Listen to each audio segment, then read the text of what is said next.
Hoje a gente vai explorar o que parece ser a próxima grande revolução no mundo de DevOps. É uma mudança e tanto, que leva a gente daquela automação que só reage aos problemas para um futuro de inteligência que consegue prever o que vai acontecer. E para começar, vamos pensar um pouco sobre essa pergunta. Será que com toda a complexidade que o DevOps ajudou a criar nos sistemas de hoje, a abordagem que a gente usa está chegando no limite? Então vamos lá. Para a gente entender para onde o DevOps está indo, primeiro a gente precisa dar uma olhada nos desafios que estão aparecendo agora. Ok, vamos só alinhar o básico, bem rapidinho. DevOps, né? Nasceu para quebrar aquelas barreiras entre desenvolvimento e operações. Tudo para automatizar e acelerar a entrega de software de um jeito mais confiável. O objetivo sempre foi esse. Só que aí vem o mais. Os sistemas que o DevOps ajudou a construir, sabe, cheios de microserviços, rodando em várias nuvens, com um volume de dados assim, gigantesco, eles estão ficando complexos demais. E os métodos tradicionais de ficar de olho em tudo isso simplesmente não estão mais dando conta. É bem aqui que a solução começa a dar as caras. No meio dessa crise de complexidade toda, estão surgindo novas tecnologias para levar a gente para o próximo nível.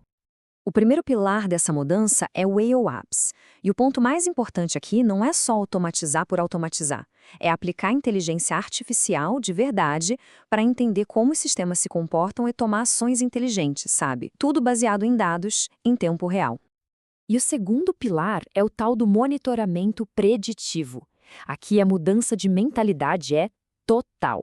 Em vez de esperar um alarme tocar dizendo que alguma coisa quebrou, a ideia agora é analisar o histórico de dados para prever quando algo vai quebrar. Olha só que interessante esse exemplo, ele deixa tudo bem mais concreto. Em vez daquele alerta genérico, a memória está alta, o sistema passa a dizer algo super específico que dá para agir, tipo, atenção, esse serviço aqui tem uma tendência de estourar a memória nos próximos 30 minutos. Isso, nossa, muda completamente o jogo. Então, o coração de toda essa transformação é exatamente isso, uma mudança fundamental no jeito de pensar e de agir. E essa comparação aqui, ela ilustra essa diferença de um jeito brilhante. A gente deixa de ser bombeiro, sabe aquele que corre para apagar o fogo depois que ele já começou, para se tornar um especialista em prevenção, que garante que o incêndio nem chegue a acontecer. A gente sai do modo reagir ao problema para entrar no modo antecipar e prevenir a falha. E os benefícios disso na prática são enormes. Pensa só, a gente está falando de reduzir falhas e downtime de forma direta, de ter pipelines de CI/CD inteligentes o suficiente para avaliar o risco de um deploy antes mesmo de ele ir para o ar.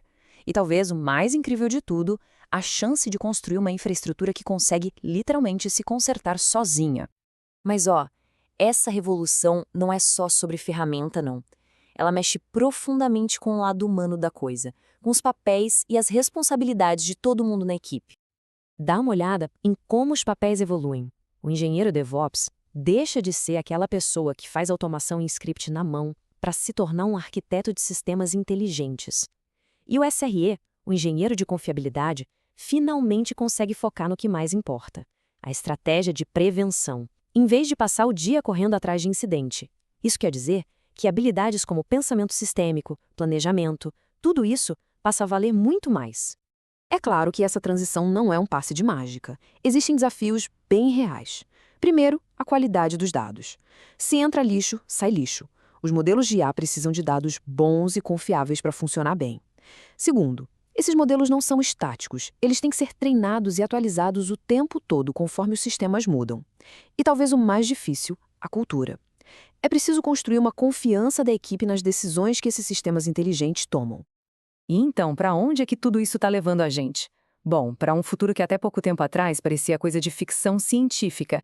Essa linha do tempo aqui resume a jornada perfeitamente. A gente saiu das operações manuais, passou pela automação reativa, que é a realidade de muita gente hoje, e agora está entrando de cabeça na era da inteligência preditiva. E lá no horizonte, a gente já consegue imaginar uma execução totalmente autônoma. Resumindo a ópera, o objetivo final mudou. A meta não é mais ter o menor tempo possível de resposta a um problema. A meta é construir sistemas tão inteligentes que os problemas nem cheguem a acontecer, a impactar quem usa o serviço. E isso tudo deixa a gente com uma pergunta bem provocadora para o futuro, né? Se os sistemas podem prever, se corrigir e se otimizar sozinhos, qual passa a ser o nosso papel? Será que, no fundo, a gente está treinando quem vai nos substituir? Será que o próximo grande engenheiro de DevOps vai ser, na verdade, uma inteligência artificial?